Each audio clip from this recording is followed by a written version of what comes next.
Welcome to MarcusG.tv. I'm Chef Marcus Guiliano. I'm a chef on a mission. Today's mission, something that I really don't want to talk about, but I guess I'm going to talk about it. And how can I put this? Well, let me actually read the review. It's a review online on Facebook from somebody who dined with us on Thanksgiving Day. And I kind of lost my temper a little bit in the kitchen towards the end of Thanksgiving. But here's the review. Aroma Time was truly a love experience. The ambience was lovely, the food was fantastic, the drinks were incredible. Our hosts and waiters were all attentive, all kind, and to be completely honest, I feel like the prices are reasonable. My family went there for Thanksgiving and we had a great time. The one thing that concerned me was that while my family and I were sitting down to look at the menus, my father, myself, and a few other patrons sitting near us in the back heard some concerning verbal reprimanding. Specifically, I need you to stop effing up, amongst other phrases. It worries me to hear employees, especially employees who are all so young, could be working in a hostile environment. It's not good for a restaurant or for patrons. I do understand it was a holiday and very busy. With this said, I would absolutely go back and again for another meal and another holiday at Aroma Time. So, what exactly went down? Actually, that, of course, it was me that they heard reprimanding the staff. And it wasn't reprimanding the whole staff. It was just one person in particular that needed needed to get his weight up, as we say in the kitchen. You need to get your weight up. You need to start acting like a chef. And I actually told him, I said, you need to start acting like a chef here. So I'm not paying you to put up crap food. And yes, I did get loud. Of course, we have a small kitchen here at Aroma Time. This is the kitchen's back there, right back. Let's see, where am I at? Right back there. This is a little tricky to do, huh? That's the kitchen right there. Okay, small kitchen. This is part of the dining room. Pan of the dining room. So it's a small space, and noise does travel. So do I feel bad for doing this? Well, I feel bad that a customer had to hear this, because by no means should a customer hear this. But, when it comes to chefs typically are, if you watch Gordon Ramsay, that's not abnormal in the field, folks. Now, I'm nothing like that. And what I did was a very isolated case. It was something that does not happen often at all. But when you have an employee that keeps putting up bad food after bad food after bad food, and you keep sending the food back and say, I can't serve this. And the first few tables, there was 3 tables, in a matter of fact, that came up that the food was not presentable, not servable. The food was either cold, it wasn't presented on the plate right, the turkey was dried out, there was something wrong with the food. So I would put the food back and say, you need to make this table over again. I can't serve this.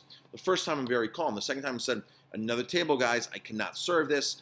You really need to put the food up right the first time. By the time the third table comes out and the food is just crap, and I look at this and I'm looking at $200 in entrees that I am losing, that I can't sell. Now, here's the thing that most restaurants don't understand, most patrons don't understand. A lot of restaurants, when you screw up food, I know restaurants here locally, when you screw up food, they bill the waitstaff. The waitstaff is billed for it. Now, folks, that's a hostile environment. We don't bill our staff because it's illegal. It's against the law to charge staff for things that they screw up on. So I bite the bullet on a daily basis. And on Thanksgiving, it was $300 worth of food sitting there that I couldn't serve, that because it's just unedible. Not unedible, but there's something wrong with the dish. The turkey's dried out, the food's too cold. It's just not going right. So I'm pushing all this food aside, and the third table, I'm like, stop effing up. You got to give me food. Start acting like a chef and give me food that our patrons are going to be proud of. Now, I reserve the right, and every business owner should reserve the right to hold their staff accountable to higher standards. Now, I got to tell you, it might not be the nicest way every time, because that's just business, folks. That's what happens in business.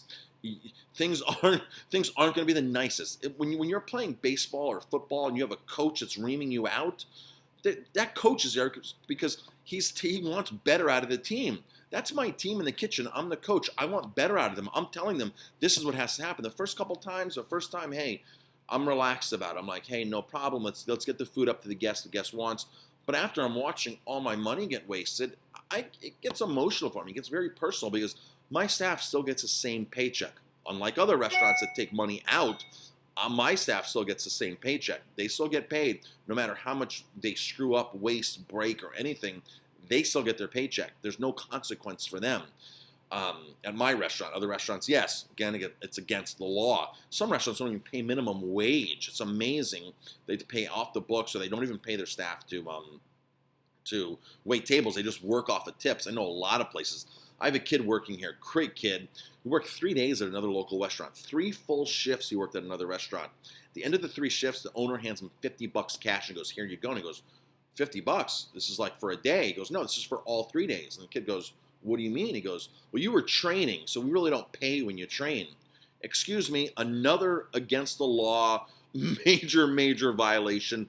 This stuff doesn't happen at my place. And the person work environment hostile. Yeah, at that specific moment, towards that one person, the work environment was hostile. But when you look at my staff loves working here. Now, of course, there's staff that's going to be watching this, say, "Oh man, he's an asshole," and this and that. Yeah, because those are the staff that kept effing up, that got fired, that weren't doing a good job, that were total losers. You're going to have that in every organization, folks. But you look at the longevity of my staff. I have somebody in the kitchen who's been working for me for 13 years, front of the house 4 years. I've had people work in the front of the house for 7, 8 years at a time, 9 years. I have people that still come back to work for us, that used to work for us, then they'll help us out with weddings and stuff like that. By no means is this a hostile environment. Again, it was just an isolated case of me pushing my staff, like the coach. Like you see, like when you see these coaches that go out and start yelling at the umpires and this and that, it's not a hostile environment. It's that specific moment, folks. It's that specific moment where something's wrong and it needs to get resolved. And for me, I resolved everything peacefully the first time around. The second time around, hey, you screwed up. Don't let me catch you the third time around trying to shortchange our guests. Now, if I wasn't there watching that food go out, like 2 Thanksgivings ago, I was in Italy, and I totally trust the food went out perfectly fine. But if I wasn't there, the food would have gone out, and that person probably would have written a very different review, like dried out turkey, cold turkey, not coming back here, place sucks, things like that, if I wasn't standing there holding the staff to higher accountability. Now, by no means I said, am I a Gordon Ramsay? I've worked for people that are like Gordon Ramsay, that treat the staff like total assholes, where the work environment is extremely hostile. You hate going to work. You hate what you're just waiting for what they're going to yell at you today and this and that. Nothing like. We do a lot of praising here on staff. We tell staff what a wonderful job they do all the time. I thank all my staff before I walk out the door. And I say, "Thank you very much. Appreciate it." Even if they screwed up, I still thank them and say, "Thank you." And then when they do screw up like that, we sit down after work, after the shift, and we talk about things and how we can improve and what my expectations are and what your expectations are as the guests. Because you as a guest are the ultimate ones that have the expectations when you come into my restaurant or any restaurant. So I explained to them, I said, if a guest waits 30 minutes for an entree, what's waiting 5 more minutes to make sure they get something hot, not overcooked, something that's plated up properly, something that's going to taste good? Even waiting 10 more minutes on 30 minutes is nothing to a guest if they're going to get what they're happy. They're going to get something they're happy with. But if they're not happy with something and they've waited 30 minutes, they're going to be pissed. And that's how I explain to my staff. Your check is compliments of the guests here at Aroma Time. They're the ones who make the restaurant. They're the ones who sign your paychecks. I'm just signing because I'm the one who's authorized to move money through the bank. But they're the ones that are providing you with your paycheck, and without them, you have no job, and I have no job. I have no investment here. I've lost my livelihood. I poured my livelihood into this restaurant for 14 years, and so yes, I have the right to hold my staff 100% accountable for the quality and the actions that they do. When I was away in Italy just 2 weeks ago, I'm looking on the cameras when I get back because we're trying to look at something that happened, and I see my staff. One of my staff members sitting on the bar, and this bar here is sitting on top of the bar during regular business hours. There were no guests in the place, but that door right there people could have easily walked in and saw somebody sitting on the bar. Damn right I'm going to hold my staff accountable for that. Damn right I'm going to let them know how angry I was to know that a staff member is sitting on my bar during service. If you're a business owner and you saw your restaurant being abused like that, you would definitely get upset. And of course I did get upset, and he knew I got upset, and he knew that I meant business. And there was no staff here, and there was no guests here at the time, but if guests were here at the time, I wouldn't have done it in front of guests, obviously. I would have pulled them aside, because that's something that wasn't happening at the moment. But you know what? If you would have heard my conversation with him, yeah, this might be a hostile work environment for him at this specific moment. Because he disrespected my business, and I don't feel that's right. Just like they were disrespecting my business in the kitchen. The cook putting up bad food is disrespecting my business. So yes, I do apologize that somebody had to hear that, because that was not my intention for anybody to hear that. It's a small kitchen, but I'm going to reserve my right to hold my staff to a higher accountability, to higher quality, just like a coach would do on a team. I'm Chef Marcus Guiliano. Thanks for watching. If you like my videos, please hit like, subscribe to my channel, pass it on, share it, and make more videos.